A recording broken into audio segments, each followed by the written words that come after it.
Remember to silence your cell phones if you have them. Item 3 on the agenda is citizen concerns. If there are any concerned citizens on an item that is not already addressed in the agenda. Connie Barrett, 1521 South Cleveland.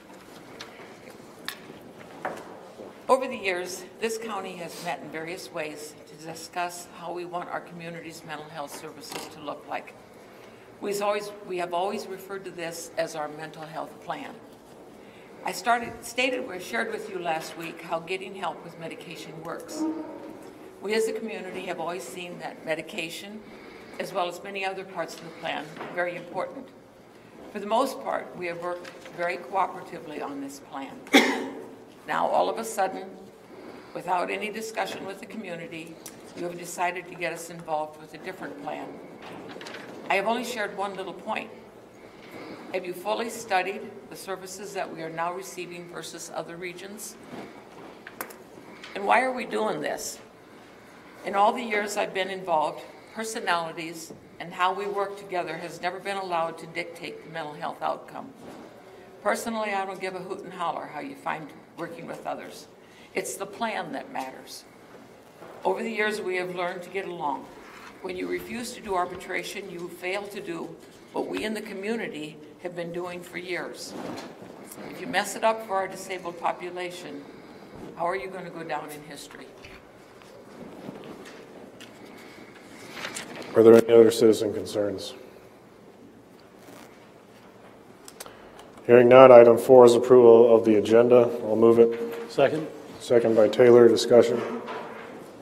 All those in favor say aye. Aye. Opposed say nay. Passes 5-0.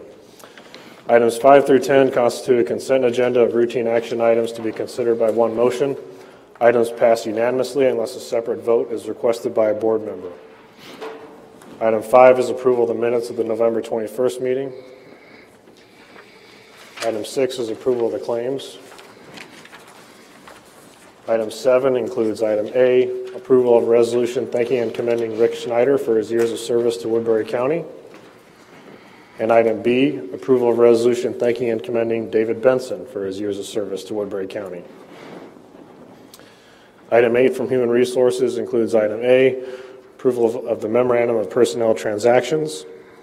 And item B, authorize the chairman to sign the authorization to initiate the hiring process, in this case for the Human Resources Director. And item C, approval of a retiree request, initials DB, to have the health and dental insurance plans, in this case at the cost of the county due to union contract. And item D, approval of retiree, initials RS, request to have the health and dental insurance plans at his own cost. Item 9 from Emergency Services, Director Gary Brown, is approval of a resolution setting the public hearing for December 12th, 2017 at 4:45 p.m. for the lease agreement between Woodbury County Board of Supervisors and the Climbing Hill East Water Association. Any questions on this item? Item 10 for Board Administration, Heather Satterwhite, is approval of funds for the holiday luncheon on December 12th, 2017, anticipating the hours for this to be between 11:30 and 1. Typically, those are the hours for our luncheons. The quote from Hy-Vee, as you see, is up a little bit from last year, $2,700, and the motion is to approve up to $3,000 just in case. This is typically served by the supervisors down here in the basement cafeteria. Any questions on this item? I'll move the consent agenda. I'll second the motion by Radig. Discussion. All those in favor say aye. Aye. Opposed say nay. Passes 5-0. On item number 10, do you want to fund that out of gaming revenues? That's normally important. Yes, thank you.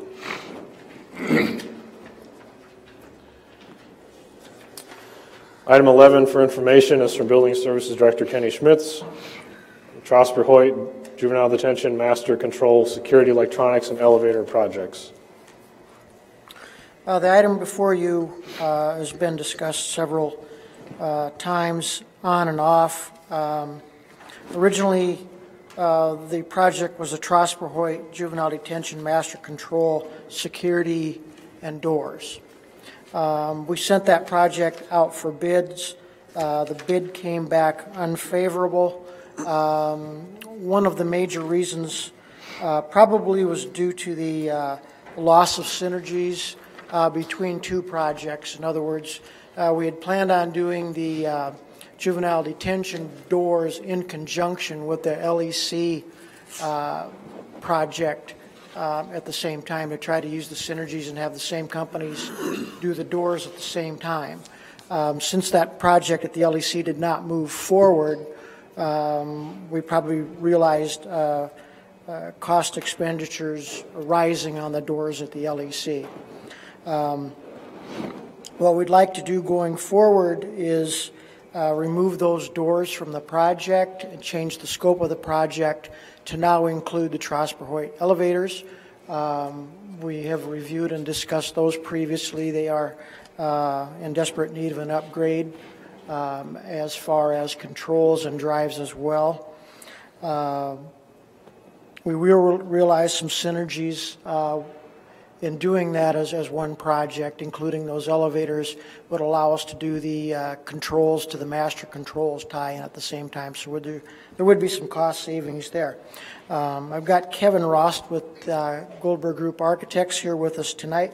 Kevin, if you'd like to come up and just explain to the group a little bit about the project scope change and why we changed the direction in the way that we did. Sure. Yeah, as Kenny had mentioned, back in September, we bid out the project for the Juvenile Detention Center. Bids were not favorable. We decided to shelve the project at that time for the reasons Kenny had mentioned. In doing some research with the guys that have bid the project, we think that those pieces of the numbers are still good and would fit within the county's budget for this project. If we singled it out to basically the security electronics control system and the master control there at the juvenile center. As you mentioned with the elevators, in conjunction with that, you've got one public elevator, basically one kind of secure elevator that's ran by master control in the juvenile detention center. We've combined these projects with funding for both. That gives them kind of a seamless connection there, basically, to have these both done at the same time underneath the same umbrella with a lot of coordination happening between them.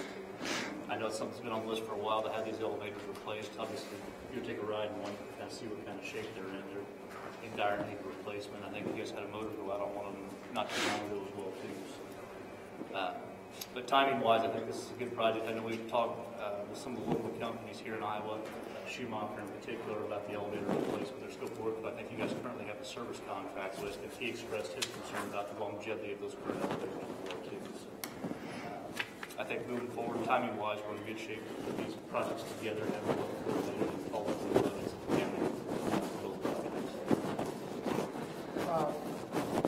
You made some good points there, Kevin. One that I failed to talk about is the motor that we did have replaced by Shoemaker a few months back. Again, that was done from a decommissioned motor that they had received through a replacement from another client. Had that not been available, it's hard to say how long we could have been without an elevator. So we were pretty lucky at that point because there are some parts that just are not available. The one item that we'll talk about is the CIP funding. We have approximately $400,000 set aside in the 2017 CIP for what would have been this original project. That did not include the elevators. So if our numbers with the combined totals run over what our 2017 allotments are, we would need to probably amend a 2018 budget to cover the differences. We won't know that, of course, until we get bids back and see where those are at. Our next step forward will be to come back to the board probably next week as an action item on this item.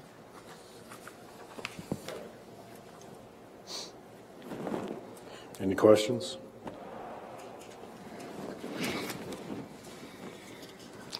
All right, we'll see you later. Okay, thank you. Thanks, guys. Thanks. Item 12 is the chairman's report. I don't have anything. Item 13 is reports on committee meetings. Mr. Chair, As you may know, Sioux Rivers Region has moved their meeting back to the next Tuesday. Rolling Hills' Regional Governance Board meeting is tomorrow, and I'm hoping to hear any questions that they may have. Know that they will not be taking action, so Sioux Rivers moving their region back. Their meeting, I don't know that they'll know any more that following week.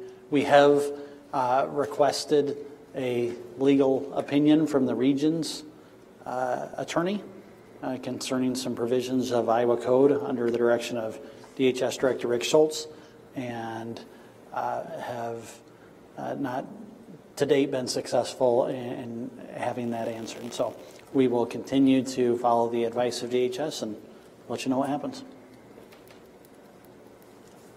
Do you know of anyone else from Woodbury County that will be attending tomorrow? I believe our budget analyst, Dennis Butler, has been voluntold. And it's appreciated. Any other? Mr. DeWitt?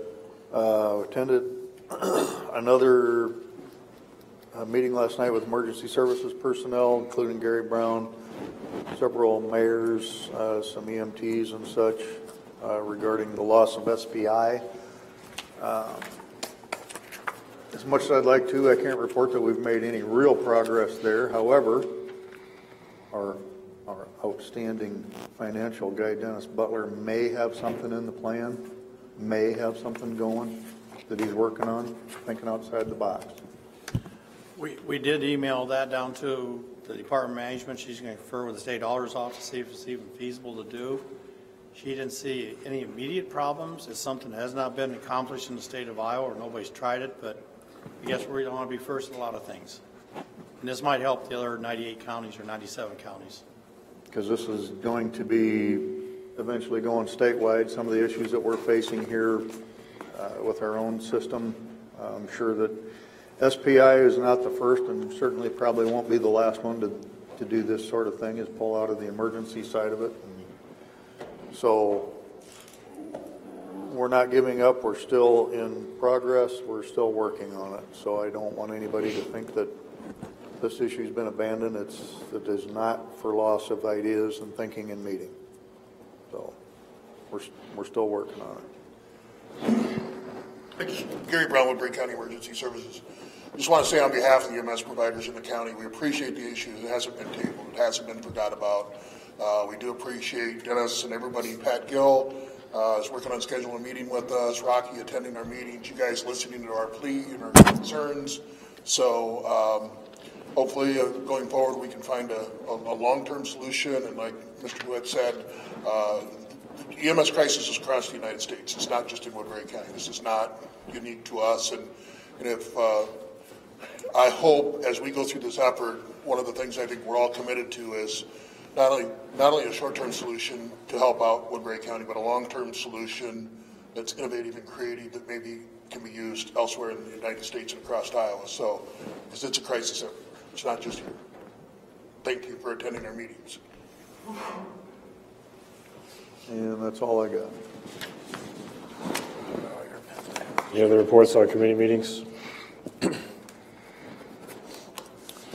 Hearing none. Item 14, any citizen concerns? Major Todd Wick. Todd Wick, Sheriff's Office. I just wanted to come up in front of you. The sheriff asked me to come tonight. I don't know if any of you happened to see the story last night from the city meeting, council meeting yesterday, where the Sioux City Police Department is working on purchasing a video training simulator. Quite expensive item. They have so graciously asked us to get on board with them at just a fraction of the cost of what the overall cost of one of these is, and we're very appreciative. We've identified the area where we can help out with purchasing this with them. Like I said, for a fraction of the cost, and it's something that our office has been looking at trying to purchase for years, but they're just too expensive. Fortunately, because of a grant, the Sioux City Police Department, the Sheriff's Office, can now jointly obtain one of these video training simulators, and they're used for use of force training and deadly force situations and so forth. So if you saw the story last night, I think we were mentioned in that. The sheriff asked me to come and let you know if you had any questions about it. Where will that be housed? It's going to be housed at the Sioux City Police Department's training center. Okay. It needs a pretty good size area for it, and they've identified a spot for it, so we're excited.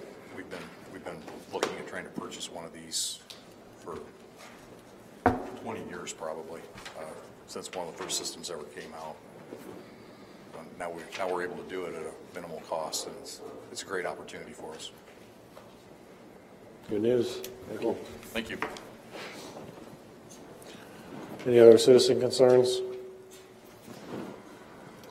Item 15, any board concerns? Mr. Potabom? Yeah, I have one. I was just going to ask Mark. A citizen had called me about a dirt road that, and I had never heard of the Class C thing until you mentioned it to me, Mark. Got a terrible dirt road that he would like to have at least closed part of the year because it's so bad. And he's been working with Mark. I think he contacted you yesterday, didn't he? Yes, he did. Okay, so if you would, just to enlighten me a little bit, because I'm not sure what the process is of getting this, but because I went down and checked the road and I wouldn't want to drive it. Well, we have about 60 miles of roads that are unimproved dirt roads as part of our 1,340-mile open road system. We have 3 classifications of road within the county. There's the level A, which is our paved gravel road system, and any road not designated level B or level C. We have a level B ordinance in place, although no roads have been put into that classification yet. The ordinance was here when I got here, and when we started with CF projects, I kind of backburnered that part of our updates. But level B roads are considered minimum maintenance. These would be roads we don't do snow removal on in the winter. They'd be roads that don't get gravel. They have a lower level of signing.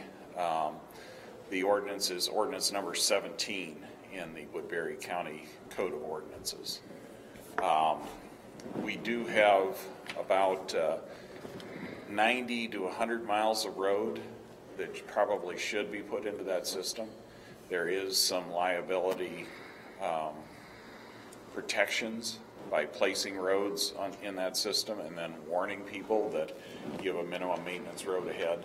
Prevents them from driving in and getting into places where an unimproved road can be difficult to traverse in the course of a year. We have some of those areas like on the road that Marty drove on where there's low spots that don't drain, and it would be easy for somebody to get stuck in the mud and have a half to 3/4 mile walk to get to back to a level A road in hope of finding some help. It's been I don't know when the county put it into place. Level Bs have been around as long as I've been in county engineering, so that's over 30 years now. And Woodbury County had the ordinance in place, but again, it never put any roads in the system. The third class of roads is level C, minimum maintenance, restricted access. Now we have about 4 miles of road in that classification now. The nearest one being one that I know that Supervisor Taylor and Ung have toured with me, and that's the road east of the landfill, where it's gated. There's a sign on it that says level B, minimum maintenance, restricted access, no trespassing. Those roads are set up just for landowners.